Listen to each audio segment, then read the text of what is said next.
St Mary's College 10A asked, do you believe that we as future leaders are being heard enough? For example, Scott Morrison or the other politicians, are they listening? Whether young people under voting age should be part of the conversation about climate change and climate action has kind of become controversial. Researchers like me who teach children about climate change get quite a lot of comments online from people who actually think that we're doing more harm than good. Some people think that children don't have the capacity to understand problems as complex as climate change, or that teaching them about climate change really just makes them worry. These people certainly don't think that children should use their voices politically as activists. During the school strikes for climate, Scott Morrison said, "We do not support our schools being turned into parliaments. What we want is more learning in schools and less activism in schools."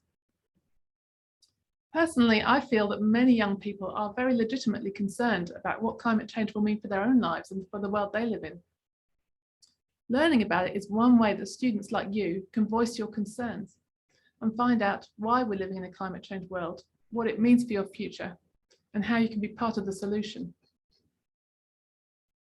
You might like to read an article that I wrote in The Conversation with my Curious Climate colleague, Gabby McCatter.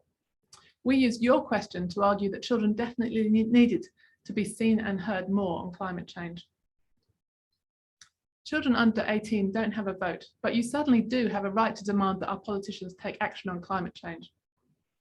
The school strikes have been one very effective way to express this, but there are also many other ways, including emailing or calling members of parliament, using social media, or writing letters to the editors of newspapers.